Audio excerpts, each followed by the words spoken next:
po natin sa Ephesians chapter 6, verse 18 to 20. Ephesians chapter 6, verses 18 to 20. Ito po yung sabi.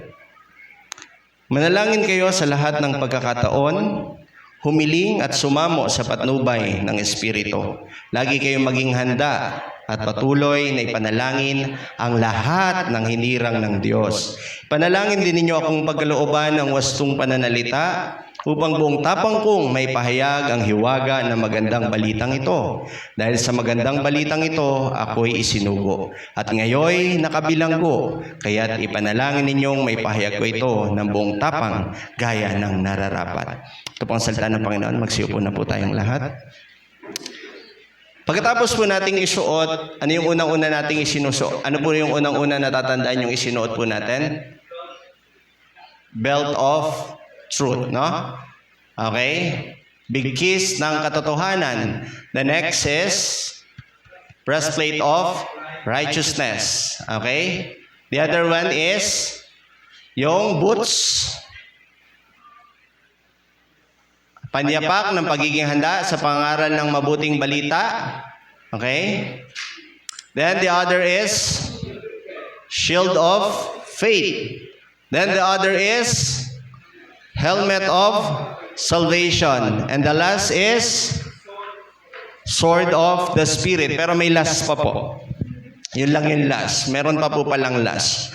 The last is, okay, the final armors. Dalawang bagay na kailangan natin tinataglay, sinasadya at ginagawa. Ang tawag po natin dito, pananalangin at pagpapakumbaba. Bilang mga Kristiyano, ito, kahit pa may mga suot po tayo na mga kagabitan pandigma, we must have the right attitude towards God and the right character. There, nakita po natin yung full armor. At kung ihahalin tulad po natin doon sa mindset ni Paul kung paano po ginawa yung full armor, makita po natin a Roman soldier having the full armor ready for the battle. Okay? And ready to resist the attack and ready to attack. The soldier is splendid, dressed, and protected para po sa digmaan. But what you see then, after po nung nakita po natin yung sinabi ni Paul na big kiss ng katotohanan, okay? Breastplate of righteousness, okay? Yung sinasabing feet-fitted for the gospel of peace, nung sinabing shield of faith, nung sinabing helmet of salvation, nung sinabi pong sword of the Spirit. Yung soldier na ito, anong ginawa niya? Binabandera ba niya ang kanyang kakisigan at nakasuot ang pandigma? Nakataas ba ang kanyang ulo, tinatanaw ang pag-atake ng kaaway, naghihintay?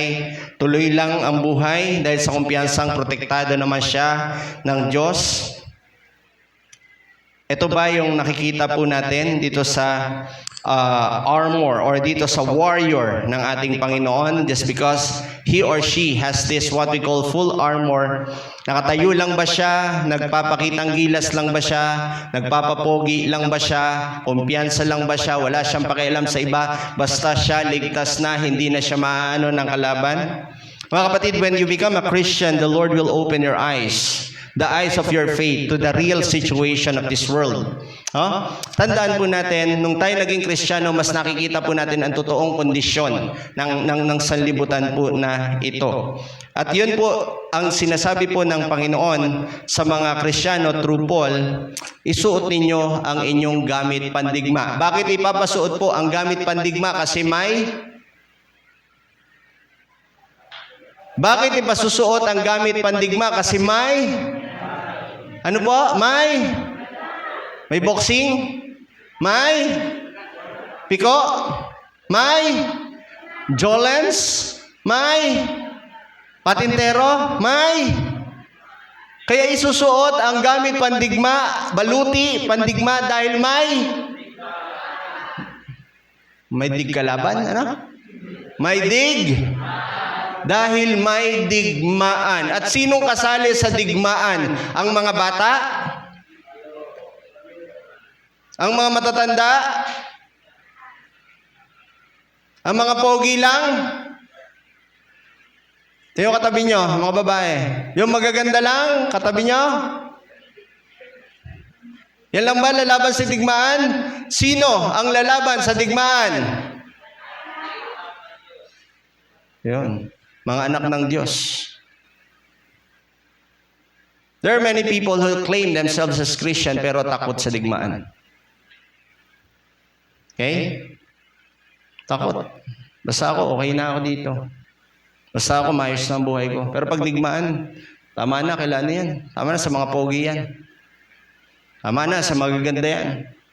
Tama na sa mayayaman yan. Tama na sa malulusog yan. Tama na doon sa iba yan. Pero pag kami, mex-mex na lang yan. Huh? Sinong sasali sa digmaan? Lahat ng mga hinirang ng Diyos. Lahat ng mananampalataya ng Diyos. Lahat ng mga alagad ng Diyos. Lahat ng mga Kristiyano. At sabihin mo sa katabi mo, ikaw ba yun?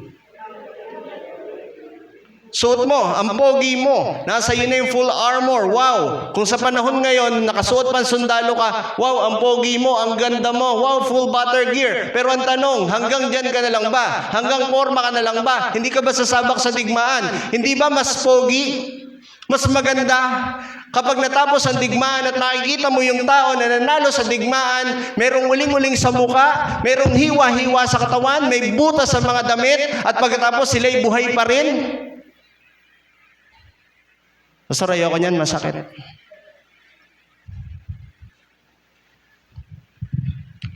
So, hindi tayo pang costume lang. That's the reason why we don't celebrate Halloween. Costume lang yan eh. Halloween celebrates what? Darkness, death, fear.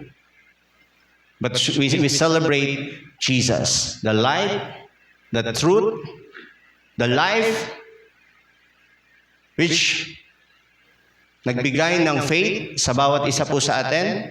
At kung tayo may mga faith, nakahanda po tayo sa digmaan na darating. At doon sa binasa po natin kanina, sinabi po dalawang bagay na kailangan po nating tandaan, pero may in-emphasize lamang po dito, 18, 19, 20. Una, yung tinatawag po nating prayer.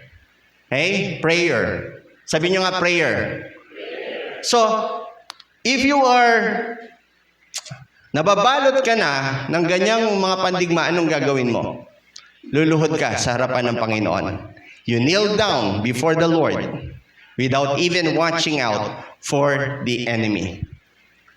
All my life, ito po lagi ang aking prinsipyo sa buhay. I should know who my enemies are so that I will be ready for the battles to come. But how can we be ready for the battles to come if yung enemy lang ang alam ko, kilala ko, ang lakas na mayroon sila. Subalit ang sarili ko, hindi ko man lang nakita kung saan nakaposisyon at kung gaano kalakas at ano ang kondisyon. It doesn't matter. Kahit alam mo kung gaano kalakas ang kalaban, pero ikaw, hindi mo alam kung ano ang iyong kalalagayan. Amen? When Jesus comes, ang tanong ko sa inyo, sasalubong ba kayo sa Panginoon o kasama kayong itatapon sa nagniningas na dagat-dagatang apoy? Or iurong lang natin ng konti. Pag ba dumating ang ganap na kahirapan, the great tribulation, will you be there for Christ? Will you remain faithful to Him? Will you remain faithful for the cause? Will you remain faithful for the gospel? Mananatili ba tayo na maglilingkod sa Panginoon? That's the reason why we need prayer. When we read the Bible, when we memorize the Word of God, that is to remind us that the Lord is talking to us. But when we pray, Anong meron sa prayer? Anong meron sa pananalangin? We communicate dun sa King of Kings, dun sa Lord of Lords. The warrior is kneeling down. The soldier is kneeling down without even watching out for the enemy. Kala natin, nung nagpe-pray tayo, wala yung enemy? No. The time you pray is the time the enemy is attacking. Hindi nyo ba alam kapag nananalangin kayo, umaatake na ang kalaban?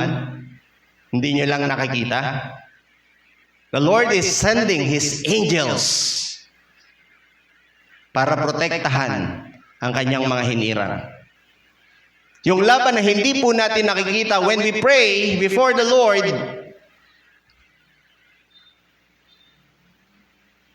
okay? Yung mga angels na yan, mas powerful than human beings. Pero nung ginagawa ng Panginoon, God is protecting us when we pray. Okay? Sabi dito, but that attitude makes him yet more vulnerable. Kung titingnan natin, di ba pray, tapos umaatak na yung kalaban, di ba mas nakakatakot yung ganong kalalagayan, mas vulnerable, mas ka-atake-atake, mas mabilis atakihin. Kasi ang iniisip ng mga tao, tayo mismo ang directly lalaban. Pero ang nais ng Panginoon, tayo directly ang aasa sa kanyang kapangyarihan. The time you kneel down before the Lord is the time you're telling the Lord, Lord, your will be done, not mine. The time na pumasok ka sa pananalangin, ikaw ay pusa. Pagkatapos mong manalangin, ikaw ay leon. Alam niyo ba yan, mga kapatid? Nothing could be further from the truth. To fall down on your knees and start praying is the final piece of our armor. Kung tayo po ay mananalangin talaga, ano ang pinapakita po nito? Letter A, to depend in God. Umaasa tayo sa Diyos at sa Diyos lamang. Pansin ninyo, may mga bagay sa buhay ninyo na kahit anong gawin ninyo, kahit gaano kayo katalino, hindi nyo kayang iresolba. Napansin niyo yan, mga kapatid? Pag nagkasakit ang mga anak ninyo, kahit dalhin nyo sa doktor, hindi gumagaling, anong gagawin ninyo? Iba, dadalhin sa albularyo. You come to God. You come to God first, you come to God last. Okay? Gets nyo, mga kapatid? And I want to tell you the truth. Kung aasa kayo sa ibang mga bagay, may problema po sa ating mga puso. You are not depending on God 100%. You may have set everything right, but if you omit the prayer, you will surely lose the battle. Pag hindi na kayo nanalangin, alam niyo po ba, ang dami nating mga gawain para sa Panginoon. Amen? Dito sa church pa lang, huwag na nating intindihin yung iba. Dito pa lang sa atin sa church, ang dami pa rin nating mga gawain. Sa cell groups pa lang, 2 na ang atinan mo. Yung cell leader mo, at pag naging cell leader ka na, ikaw na rin ngayon, 2. Maglilid ka ng cell.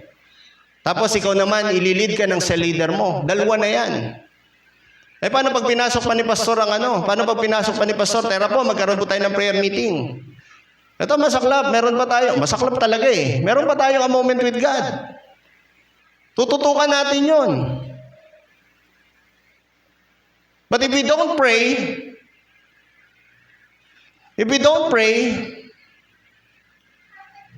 okay, what will become the problem? Ano magiging problema kung hindi tayo mananalangin? Tatamarin tayo sa mga gawain. Gets niya? Kung hindi tayo mananalangin, tatamarin po tayo sa mga gawain. Pati pagsimba, katatamaran mo na rin. Amen? O, umamin dito. Nandito ngayon, yung nandito ngayon, hindi ko tatanungin yung wala dito ngayon. I don't know the reason, pero yung tanong ko sa inyo, tinamad ba kayo na pumunta dito sa church ngayong araw na ito? Weh! Woo! Sinipag ba kayo? Anong oras kayo dumating? See?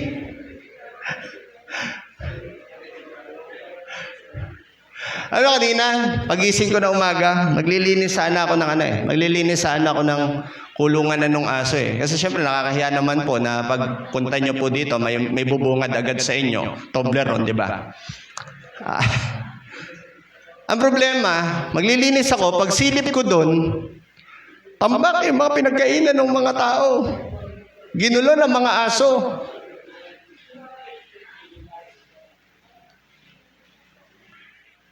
Ito, masaklap.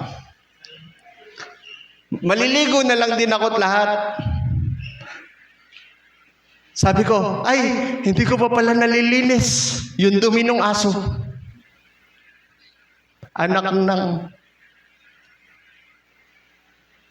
So, nagmura ka? Hindi po. Sabi ko lang, anak ng... Sino ba naman sisipagin, di ba?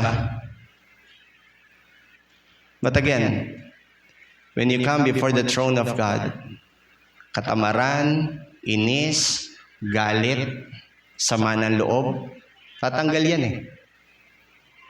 Amen? Amen po ba? Tapos, yun, nalinis na nga po. By prayer, you rise above the battleground and enter God's holy place to see there the might of the Lord Jesus who fights for you. When you pray, you will understand that God is fighting for you. God is fighting for us. Uy, tulungan niyo ako yung mga worship team. God is fighting for us. Ano, ulit. God is fighting for us, pushing back the rising kingdom that cannot be shaken. In the name of Jesus, enemies defeated, and we will shout it out. Shout it out. God is fighting for us, pushing back the darkness, lighting up the kingdom that cannot be shaken. In the name of Jesus, enemies defeated, and we will shout it out, shout it out. The Lord will fight for you. Huwag mong pangasan na gawin ang mga bagay na hindi mo kayang gawin at hindi pinapagawa ng Panginoon sa iyo. Pero huwag mo ring pangahasan na huwag gawin ang mga bagay na pinapagawa sa ang mga hindi pinapagawa sa iyo ng Panginoon at gusto mo namang gawin. Pero huwag mo ring pangahasan, okay? Na pangunahan ng Diyos sa mga bagay na siya ang gagawa. The time the Lord commands each and every one of us, yung bagay na iniutos niya, magagawa natin yon. Even if the situation of our lives are impossible. Amen? Andiyan po si Ate Cristel? Wala po. Asa si Kuya Vlad? Asa po? Anyway, sige pa. Anyway,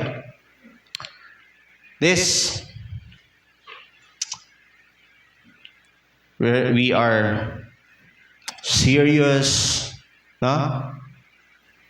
Ito po, nasa encounter po kami. Kuya Vlad, hingi lang akong permission ng konti, And then, hindi ko naman sasabihin kung ano yung specific. We are in the midst of, ang tawag dito, preparation, papunta sa conference. Second day ba yun? Third day? Third day? Last day? Then something negative happened. Negative, hindi maganda. But the question is, may magagawa ba tayo doon sa bagay na yon? O magpapatuloy na lang tayo na magtiwala sa Panginoon? At ipapanalangin natin ng mga nangyari sa buhay natin ay maiayos at mailagay sa tama. Marami mga Kristiyano po, they're acting like God. Nakala nila, lahat ng bagay ay magagawa po nila sa ganang kanilang mga sariling kakayanan. But when we pray, we find Jesus there, fighting our battles. If you do not pray, sino ang inyong makatatagpo? Sino ang inyong mai-encounter? Patong-patong na problema, patong-patong na sakit sa ulo, patong-patong ng mga katanungan. But you should understand that He is the commander. It is also His fights. He oversees the whole battleground and gives His order. Mga kapatid, when we pray, makikita natin si Jesus. I'm not saying literally makikita natin si Jesus, but sabi ng Bible, blessed are the pure in heart, for they will see God. You will see what the Lord is doing in your life when you kneel down before the Lord. After all, it is important that you are continuously and always in connection with God in your life. The Lord is connecting to us through His words, but we must connect to God in our prayers. And that is a sign of depending. Dumidepende po tayo, maasa po tayo sa ating Panginoon. Okay? At napakahalaga na maintindihan natin, when we stop praying, we stop breathing. Nagets siya? Sige, inhale. Exhale. Inhale. Exhale. Inhale. Exhale. Ang tanong ko, pag sige no man kayo, inhale, exhale, para naman akong uto-uto nito. Inhale. Exhale. O di ba, para kayo uto-uto, sumusunod lang. Inhale ulit. Exhale. Inhale. Inhale. Inhale. Inhale. Inhale. Inhale. But again, breathing is not commanded, actually. Breathing is our lifestyle. Amen? Prayer should not be commanded, actually, kapag ka mga Kristiyano na. At first, sinasabi sa atin na manalangin tayo. But when you are in Christ, prayer is your life. Okay? Prayer is our lifestyle. Daily, we connect to the Lord. Daily, we come before the throne of God. Daily, we worship the Lord. Without prayer, your spiritual life suffocates. Inhale. Inhale. Sige na po. Nagkakaamuyan na po na tayo ng hininga natin. Okay? Exhale na po. Okay? Nasusuffocate po tayo. Alam niyo ba kung bakit kayo nasusuffocate sa buhay ninyo? Hindi na kayo nag-exhale. Take na lang kayo ng take kayo ng problema, take kayo ng mga pagsubok, take kayo ng sakit, take kayo ng lahat. Lahat na tinake nyo. Pag may problema, huwag nyong dibdibin, tuhurin ninyo. You kneel down before the throne of God and tell the Lord, Lord, this is my condition today. Kung ano yung nararamdaman mo, kung ano yung nasa sa loob mo, sabihin mo sa Panginoon yon. Dahil ang Diyos may gagawin. When you come before the throne, you will be aware of the presence of God. Sabi po dito, no? Manalangin kayo sa lahat ng pagkakataon. Ano daw? Sa lahat ng pagkakataon. Lord, I thank you for sunshine. I thank you for rain. I thank you for joy. And I thank you for... And even if you don't want to pray, you pray. Lord, tinatamad ako mag-pray. Ayan, nag-pray ka na. Tama? Ituloy mo lang. Lord, tinatamad po ako mag-prayer. Ayoko po talaga mag-prayer. Then, hindi mo alam, nagpe-pray ka na pala. You pray. You got to pray. Hey. Diba, mga kapatid? And when we pray, number 3, we are connecting, with the Holy Spirit. Sabi dito ng Bible, humiling at sumamo sa patnubay ng banal na Espiritu. In the presence. The Holy Spirit who you receive wants to work this in you. Dahil kay Kristo, sabi sa Ephesians 1:13, dahil kay Kristo, kaya napakinggan din ninyo ang salita ng katotohanan, ang ebanghelyo ng inyong kaligtasan sa pamagitan ni Kristo. Dahil sa Kanya, kayo rin ay nanampalataya at tinatakan ng pinangakong banal na Espiritu. You cannot address the real prayer to God. You cannot address your prayer to God kung walang banal na Espiritu sa buhay ninyo. Gets niyo yan? Pastor, ba't nung makasalanan kami, nag-pray kami, nakarating naman sa Panginoon? It's because of the presence of the Spirit. The reason you become a Christian, it's not because of your choice to become a Christian. Naririnig ng Panginoon ang dalamhati, ang iyak ng iyong puso. That's why He sent the Spirit in you. And the Spirit of God changes you. Now you are praying in the Spirit, in the presence of God. The Spirit is doing in your life. Pero alam niyo, na naging mga Kristiyano na tayo, ito yung malaking problema po kasi sa atin eh. You pray for the job. You pray for promotion. You pray for the earnings. Diba? You pray for the pleasure. Diba? Then, nung naibigay na sa'yo ni Lord, nakalimutan mo na si Lord, di ka na nag-pray. Pe-pray ka na nga lang, natamaran mo pa. Diba? Naalala ko, sinasabi lagi sa amin, pe-pray ka. Pagising mo, amen, umaga na. Diba? No. So, let us pray. The Spirit of God will help us.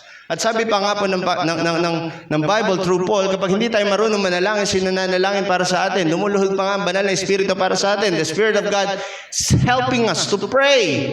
Doon sa mga salitang hindi natin mabitawan. So kung ano laman ng puso at kung ano laman ng isip mo, the Spirit of God is helping us. You just have to pray. Sabi mo sa katabi mo, manalangin ka na kasi. Eh, sino po dito nananalangin sang oras? Nang tuloy-tuloy. O, di ba? Wala. Sinalangin dito, 5 seconds. Lord, thank you for food. Amen. Lord, thank you for this day. Amen. Lord, thank you for blessing. Diba? You pray to God. Because He is the only one who is able to. He knows exactly the feelings of the Lord Jesus and He also wants to work them in your heart. Kaya nga po, when we pray, hindi lang tayo kumukonekta sa Panginoon, ang Diyos kumukonekta din sa atin. Why? Because of the Spirit of God. The Spirit of God is connecting us. Hindi nagiging choppy. Hindi nagiging choppy. Yung mga nabasa mo sa Bible, yung armor for a full armor of God? Okay, belt of truth. Breastplate of righteousness. Anong kasunod? Feet fitted or shoes of ready for the gospel. Shield of faith. Helmet of salvation. Sword of the Spirit. Lahat ng yan kinukonekta ng Panginoon sa atin. Kaya kapag may mga problema tayo sa buhay, it doesn't matter kahit may mga problema. Yes, because we are human beings. Nararamdaman natin, natatakot tayo. Sino dito natatakot sa future? Sige nga po, natatakot sa future. Ako lang? Ako na naman? Ako na lang lahat? So kung hindi kayo natatakot sa future, umattend kayo ng cell group. Diba? Tama? Hello? Umattend kayo ng cell group kung hindi kayo natatakot sa future. Ano sasabihin ng iba? Pastor, kasi mapapagod ako eh. Pag umattend ako ng cell group, may pasok pa bukas. Eh di future, takot. Amen. Hello. Patenin mo yung church mo ng cell group. Pastor, baka po kasi makidnap yung anak ko. Makidnap agad. Hello. Ang purpose ng prayer talaga, para sa atin, kumonekta tayo sa Panginoon. Eh kung tayo mismo, hindi ka natatakot talaga sa future, ha? Huwag kang pumasok ng Sunday. Hindi ka natatakot sa future? Yung mga may pasok ng Sunday, iwan ninyo ang trabaho ninyo ng Sunday. Humanap kayo ng trabaho nyo na hindi papasok sa Sunday. Hindi kayo natatakot sa future? Sama ninyo ang mga magulang, mga anak ninyo dito. Hindi kayo natatakot sa future? See, we are afraid of the future.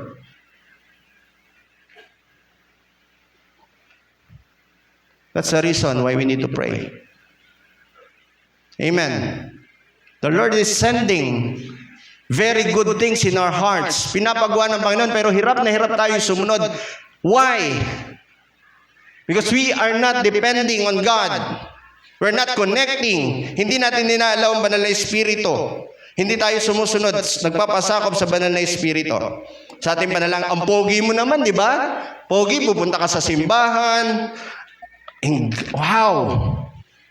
Artistahin. Ang pogi.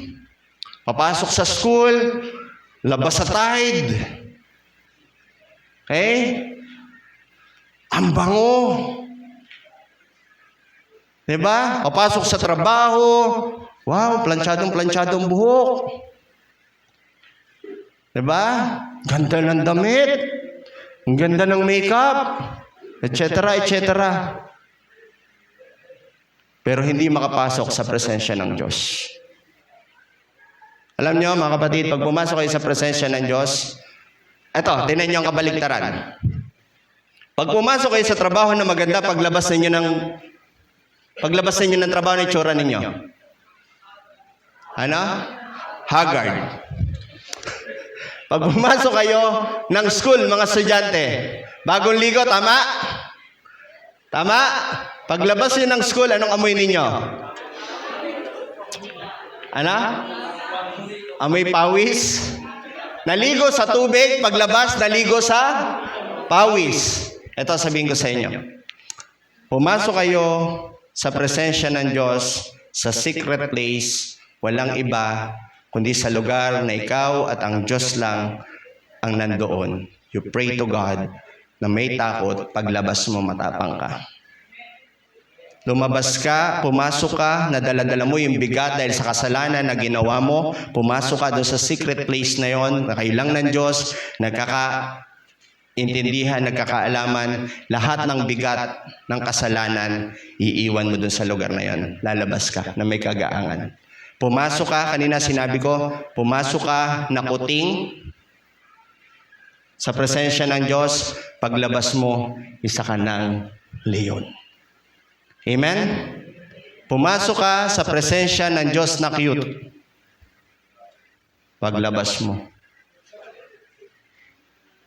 mandirigma. Alam niyo, ang dami po mga Kristiyano ngayon, ang cute lang. They love the cute Jesus. They love the cute Jesus. They don't really love the real Jesus. Amen? Yung Jesus na, Lord, naintindihan mo naman po ako, di ba? You're making your own Jesus in your life. Ano sabi ng Panginoon? Kaya mong tanggapin ito? Kaya mong tanggapin? Ang sabi ni Jesus, ang magmahal ng higit pa sa kanyang magulang, sa kanyang mga kapatid, ay hindi ko pwede maging disciple.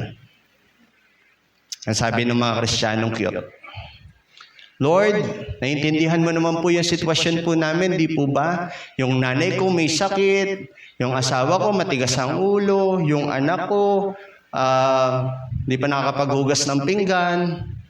Kaya, Lord, naintindihan mo, kaya hindi po muna ako magpapadisciple, hindi po muna. Ang cute eh. Ang cute ng Jesus na gusto ng maraming mga tao. Pero pagdating ni Jesus, sa kanyang pangalawang pagdating, He is the conqueror. He is the judge. He is the King of Kings and Lord of Lords. At hindi niya kakaunin yung mga cute na mga Christians. Dahil wala naman talagang cute na mga Christians. Amen? Only the Christians is saved. At yung mga niligtas ng Diyos sa mga Kristiyano, nananalangin talaga yan. Amen? And let us look at the content of your prayers. Diba?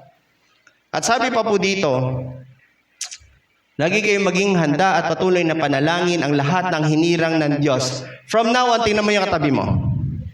Tingnan mo yung nasa harapan ninyo. Tingnan ninyo yung nasa likuran ninyo. Tingnan ninyo yung nasa katapat ninyo. Ang tawag dyan, mga hinirang ng Diyos. And we must pray for one another. Ito, tanungin ko sa inyo, sinong pinag-pray po si Pastor? Pinagpe-pray po si Pastor. Anong prayer nyo kay Pastor? Ito sana ang gusto kong marinig from you. Pastor, wag niyo pong sabihin sa Pastor, pinagpe-pray kita na magkaroon ka ng kotse, na magkaroon ka. Wag niyo po ipag-pray sa akin yun. Wag niyo po ipag-pray sa akin. Ito pag-pray niyo sa akin. Lord, wag niyo pong hayaan si Pastor mahulog sa pambababae. Lord, huwag niyo pong hayaan si pastor mahulog sa pangungupit sa simbahan. Lord, huwag niyo pong hayaan si pastor magkaroon ng tinatawag nating pagpapakitang tao. Yun po yung nais ko po ipanalangin niyo po sa akin. At ipag-pray niyo po, Lord, I pray for pastor's family po. Na lahat po sila maging lingkod mo. Amen? You pray for one another. Ipag-pray natin ng mga hinirang ng Diyos na walang malalaglag sa mga hinirang ng Diyos. While praying, the risk that your thoughts are wandering off or that you fall asleep. Therefore, the prayer goes together with being watchful and with perseverance. Kaya sabi niya, lagi kayong maging handa at patuloy na manalangin. So, wag tayong tutulog-tulog sa ating mga panalangin. Let us be active, lalo na mga cell leaders. Yung mga cell leaders, pag-pray nyo rin po yan, wag lang si pastor. Sino ba mga cell leaders dito? Ito kasi malaking problema sa mga sa mga may cell, alam niyo yan, mga negative. Tapos tayo nga po yung mga cell leaders, sorry po. Mga cell leaders po, tayo po kayo. Kukunti na lang, no? Sige po. Ito problema minsan sa mga kontrabida ng simbahan Mga kontrabida ng simbahan na encourage you. Mag-repent na po kayo. Ito yung problema sa maraming mga kontrabida. Ito sasabihin nila. Si Rachel sa leader. Si Brother Randy sa leader. Ningas gugun din yan. Mawawala din yan sa leadership. Diba? Tapos, si Brother Clark sa leader. Susundin ko ba yan? Pastor Ron, sa leader. Sister Tess. Sister Aan, si Kuya Kap. Sige pa, pwede na po kayo mo po. Kaya kahinirang ng Diyos, hindi para umupo at painitin ang inyong inuupuan sa simbahan. Amen. Hello? Sound. Wala na. Okay. We pray that we may become disciples of Jesus. Amen? Pagpe-pray natin na lahat ng mga hinirang ng Diyos ay magiging disciple ni Jesus, magiging leaders. Amen? Pag nakita natin, ay si Sister Rachel nanghihina, tapos sasabihin ng mga kontrabida, sabi ko na iniingas kugol lang yan Dapat, kapag you're praying, doon sa mga hinirang ng Diyos, sasabihin mo, Sister Rachel, parang nanghihina ka. Can I pray for you? Ito pa yung iba mga kontrabida ng simbahan. Sister Rachel. Sorry, Rachel, ko natin. Sister Rachel, bakit ka malungkot? Kasi ganito.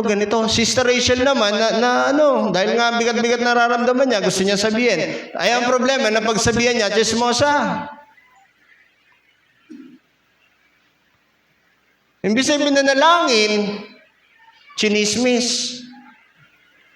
Mga kapatid, sabi ko sa inyo, everything na taliwas sa gustuhan ng Diyos, demonic. Ulitin ko lahat ng bagay na ginagawa natin, taliwas sa salita ng Diyos, demonic. Hindi po sa Diyos yan. The reason why the Lord wants us to pray so that yung kanyang church mag-give ng glory sa Diyos. The reason gusto ng Diyos ay pag-pray natin ng mga kapatiran, it's because gusto ng Diyos lahat tayo magiging mandirigma sa darating na panahon. At actually, maging mandirigma ngayon. Amen? Okay. Wala pong tutulog. Malapit na. So we can pray for groups of believers, but let us also specifically name every saints in our prayers. So, ito po. Pwede po ba? Sorry po. Sino yung katabi nyo ngayon? Tingnan nyo po yung muka. Yung katabi nyo po ngayon. Tingnan nyo po yung katabi nyo po ngayon. Si Pastor, walang katabi. Yung katapat mo na lang, Pastor. Sister Lynn, katapat mo. Brother Clark. Okay. Pwede po ba? Kung dalawa yung katabi mo, pag-pray mo, dalawa. Pwede po ba for 1 month? Okay? For 1 month. you pray for that person. Yun lang naman yun. Okay? For 1 month, you commit yourself to pray for that person. Pastor, ano yung pagpe-pray ko? Na maging genuine na followers or follower ng ating Panginoon. Magmamahal sa Diyos, magmamahal sa tao. Magpapadisciple, magdi-disciple. Amen? Wow. Next, last na po ito. Pangalawa. Hindi na po mahaba ito. Pangalawa. Kung may panalangin, meron tayong tinatawag na humility. Final armors, kababaan. With the words, and pray on my behalf, sabi ni Paul.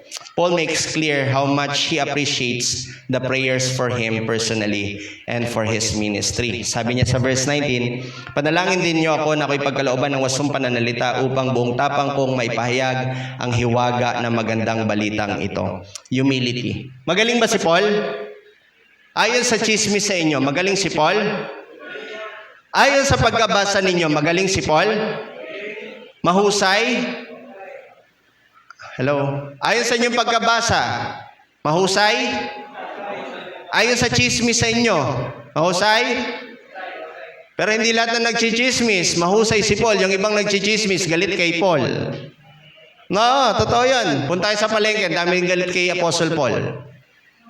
Malalaman niyo po yan. Okay?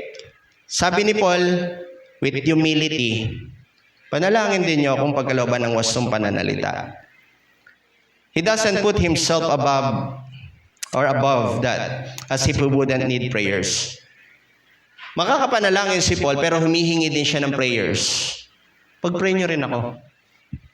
Pag-pray niyo rin ako. Para kung ako'y may mangaral, may papangaral at may papahayag ko, ay tama.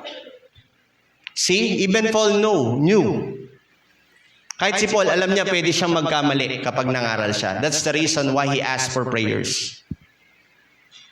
Okay? Yun ang gusto ni Paul. With humility. We see in this a clear indication to pray for each believer personally and for his and her ministry for the Lord. You pray for Brother Randy. Mga dinidisciple ni Brother Randy, taas ang kamay. Isa lang? Yuri, ikaw, sama ka na rin, ha? Okay. Si Yuri, inaanak ko yan. Praise God, nakita ko na. Wala. Masunurin bata po yan. Sabi ko sa kanya, attend ka na rin, ha? Abaw, attend nga. Sunurin. Brother Randy, ikaw nang bahala. Disciple ni Brother Clark, taas ang kamay! Yun. 2, 3. Pwede ba pag-pray niyo si Brother Clark? Imbis na i-chismis ninyo si Brother Clark, pag-pray niyo si Brother Clark. Disciple ni Pastor Ron. 2 kamay ni Brother Pio. Brother Pio, since ikaw yung nandito, pwede ba lagi may pag-pray si Pastor Ron at ingatan mo si Pastor Ron, no? Kapag kami nagsabi ng chismis tungkol sa kanya sa iyo mismong harapan, sawatain mo yung tao na yon at ipanalangin mo rin yung tao na yon. Sino yung disciple ni Kuya Kap? Taas sa kamay. Oh, yun, si Brother John. Pwede ba? Imbis na kulitin niyo si Kuya Kap, mahalin ninyo at sundin ninyo? Huwag niyong pagtripan sa mga text ninyo? Sino yung disciple ni Ate Rachel? Taas sa kamay. Ate Mercy, pwede ba? Since ikaw pa lang nandito, pwede ba sa susunod o kung may cell group kayo ngayon, maging sidekick ka niya? Hindi sisipain sa tagiliran, ha? Ibig lang sabihin, tutulungan mo si Ate Rachel sa cell group. Okay lang ba yan? Ate Mercy? Disciple ni Mami Aan. Yan. Pwede ba pag-pray niyo si Mami Aan sa oras na siya'y nagpapanik? Okay. Pwede ba? Di ba? Please pray for her. Sino pang hindi ko nabanggit? Kuya Vlad. Si Kuya Vlad. Asan? Disciple ni Kuya Vlad. Sa kamay. Kuya Dar. Pwede ba pag-pray mo si Kuya Vlad? Kasi hindi naman perfect si Kuya Vlad eh. Pwede ba pag-pray mo kay Lord na talagang magamit kayong dalawa to preach the gospel? Pwede ba yon? Kuya Dar? Okay? Sister Tess, taas ang kamay ng mga dinidisciple ni Sister Tess. Woo! Pumalakpak, may nakasamang hiyaw. Di ba? Pwede po ba ipag-pray nyo rin si Sister Tess? Diba? Sister Tess po, sabi ko nga po sa inyo, hindi ko naman tinataas kasi hindi naman siya mataas, di ba? Hindi ko naman tinataas si Sister Tess. Humble na humble pa nga po yan. Pagka Sunday, samahan nyo naman. Walang kausap eh. Nagwawalis yan. Kausap yung walis. Alam mo, nakakalbo ka na. Kausap yung yung bunot. Alam mo, sasabunutan na kita. Hindi, pag-pray niya si Sister Tess, please. Lahat. Akala ninyo, como leaders, hindi nasasaktan. Akala nyo, como mga leaders, hindi nangihina. Okay? You pray. Let us pray for one another because your leader is praying for you. So you pray for your cell leaders too. Amen? Humility, ang ibig sabihin talaga nito, wala kang magagawa kung hindi kakikilusan ng Diyos. Inaasa natin ang buhay natin sa ating Panginoon. That's the reason, as much as we can, lahat ng pwede nating lapitan to pray for us, okay, to intercede for us, talagang magmanalangin para sa atin. Because of their prayer support, He can also make known to others yung mystery ng gospel. Sabi sa verse 20, dahil sa magandang balitang ito, ako'y sinugo at ngayon nakabilanggo. Gaano kasakit ang kalooban ni Pablo? Okay? Nangaral na nga siya, nakulong pa siya. Diba ito yung problema natin? Kung kailan pa man din ako nagsipag, tsaka nagkaroon ng problema sa pamilya. Kung kailan pa man din ako nag-cell group, tsaka naman naghiwalay yung mga magulang ko.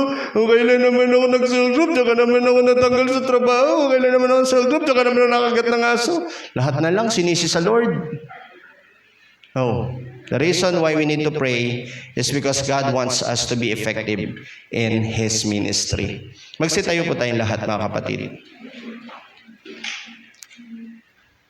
Nung nasa bilangguan si Paul, mas nalubos ang kanyang kagalakan kasi nakikiisa po siya sa paghihirap ng ating Panginoong Jesus. He, day by day, wore the full armor of God. Never in his life, hinubad niya yung full armor of God until the time na pinugutan po siya ng ulo. He blessed the Lord with the life that he have. Ano panlaban niya? Sa kalungkutan, panalangin. Pinapanalangin niya yung sarili niya, pinapanalangin niya yung mga dinidisciple niya, pinapanalangin niya yung sitwasyon ng iglesia. And day after day, as he heard the good news from different churches, nag-overflow yung kanyang kaligayahan kahit nasa puso. Nasa puso niya, kahit nandun siya sa kulungan. Hindi niya sinisi ang Diyos sa katatayuan niya kahit siya isang bilanggo. Bagkus, lagi pa siyang nagpapasalamat sa lahat ng pagkakataon ng kanyang buhay dahil nagagamit siya ng Diyos sa pangangaral ng mabuting balita na minsan na siya'y nagkasala, tinutuligsa ang ating Panginoong Yesus. Pero dahil sa kagandahang loob ng Diyos, nakipagkita sa Kanya ang ating Panginoong Yesus. At ang sabi sa Kanya ng Panginoong Yesus, Pablo, Pablo, bakit mo ako inuusig? O Saulo, Saulo, bakit mo ako inuusig? Sino kayo, Panginoon? Ako si Jesus na iyong inuusig. Know what? God loves you. Mahal ka ng Diyos. Kaya ka nandito, it's not an accident na nandito ka. God has a purpose in your life. But again, let us continue to pray. The real prayer in the Spirit. Sa presensya ng ating Panginoon. Hindi yung basta makapanalangin lang para may masabi, o sino dito nananalangin everyday, may tataas sa kamay. No, not for the purpose of that. But for the purpose of our connection to our Lord, to our Father, to the Spirit of God. Kasi pagkasama mo ang Diyos sa buhay mo, laging tagumpay ang buhay.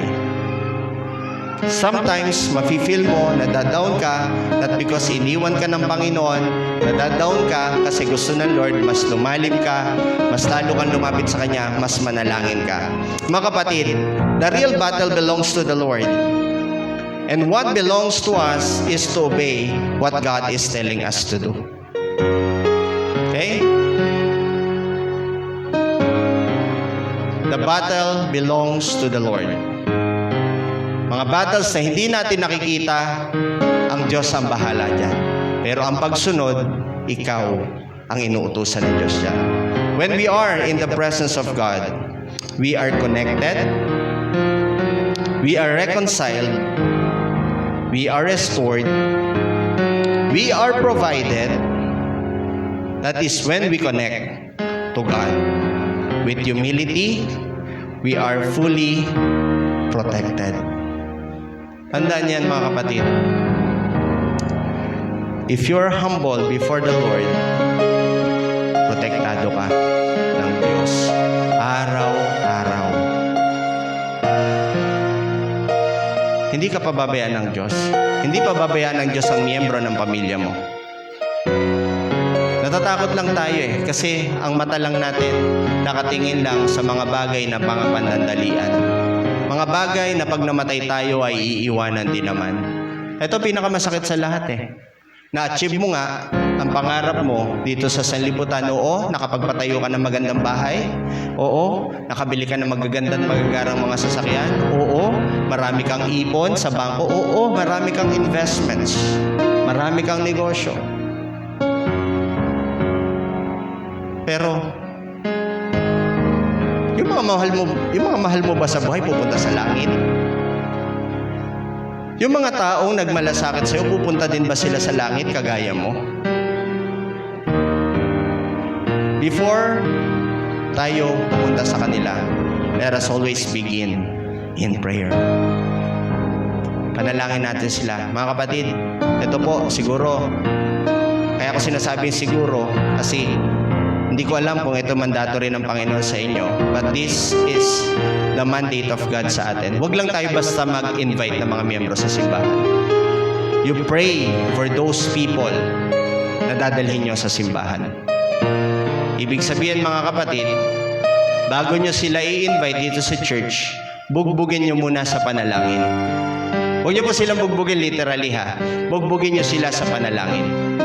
Ibig sabihin, you pray for them daily for 1 month. And then after that 1 month, invite nyo sila sa mga cell groups po ninyo. Pag na-invite nyo sila sa cell groups ninyo, you continue to pray with them naman. With them. Nung una, you pray for them. The second is you pray with them. So that pagdating ng panahon, the Lord will convict their hearts at sila mismo magsasabi, I want to go to your church. Kasi yung iba pinipili, sige, doon na lang tayo, maraming gwapo, doon na lang tayo, maraming masaya doon, may banda, rock-rock na. Mga kapatid, huwag tayong ganun. Pupunta tayo sa church para kay Jesus. Pupunta tayo sa church para mag-worship. You want to be an effective evangelist of the Lord? You start in prayer. You humble before the Lord. Nakausap ko si Pastor Bear kahapon. I just have one thing in my mind sa conversation namin. James 4:7. Submit therefore to God. Resist the devil and the devil will flee away from you. This is a revelation interpreted by this person. Kapag ka ikaw puspos ng banal na Espiritu, kapag ikaw ay puspos ng kadakilaan, kapangyarihan ng ating Panginoon, when you talk to someone, their demons will be afraid of you. Why? Because your life is submitted. At hindi kanya papakialaman. Yung tao na nilalapitan mo at isasama mo sa Panginoon, if God wills, madadala mo sila sa simbahan. But if you're not submitting yourself to God, pray naman ako Nag-invite naman ako Pero you're not submitted, hindi ka nagpe-pray talaga, Para lang may masabi nagpe-pray ka, pinagmamayabang mo nagpe-pray ka, pero wala ka naman talagang constant communication sa Panginoon, hindi rin humble. Kasi mga kapatid, ito po, sa totoo lang, ang totoo nagpe-pray, sumusunod sa Great Commission. Ulitin ko po ang totoo nagpe-pray, sumusunod sa Great Commission. Pastor, ano yung Great Commission? Matthew 28:19 to 20. Before I pray, sama-sama po natin basahin. May Tagalog, Sister Lynn. Sige po, sama-sama po natin basahin itong Matthew 28:19 to 20.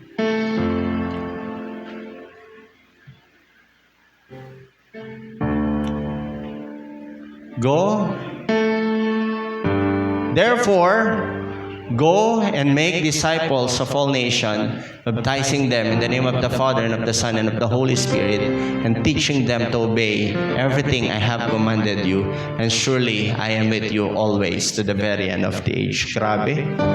Lahat ng panahon kasama natin ang Diyos.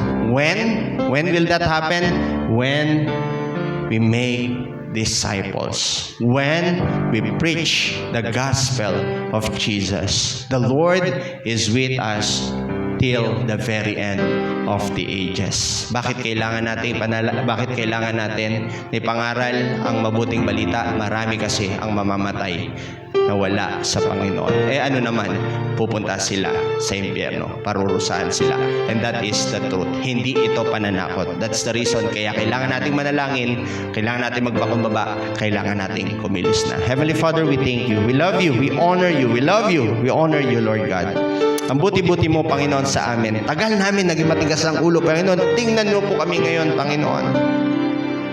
Yung sinimulan mo sa amin hanggang ngayon nagpapatuloy na inaayos mo kami until the time magkaroon kami, Panginoon, ng mas malalim na kaalaman doon sa katotohanan mo, O Diyos. Lord, please always remind us that every day isinusuot ka po namin. Sinusuot namin ang bihis ng Panginoong Yesus. Mabuhay kami sa kabanalan at pag-asa, Panginoon, sa iyo at sa iyo lamang.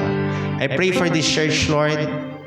After, Panginoon, na mag-medical, dental, wellness mission, Panginoon, about sa po sa amin, o ang church na ito, Panginoon, please lead us once again to those people na in-invite po namin to contact them, to pray for them, to encourage them, to bring them in your church. Pang sa ganun, Panginoon, lagi ka po naming napapapurihan. And Lord, please, kung meron ng mga struggles yung mga kapatiran po namin ngayon, Holy Spirit, give us the confidence in our hearts na ang na kay Kristo, panalo. Ano pa man ang aming pagdadaanan, lahat ng ito may papanalo po namin. Panginoon, maraming salamat po. Pagpalain mo po ang iyong mga anak, pagpalain mo po ang mga nagmamahal at nagtitiwala sa iyo, ang mga sumusunod sa iyo. Maraming salamat po sa umaga po ito. Sa pangalan ni Jesus, ito po aming dalangin. Amen and amen.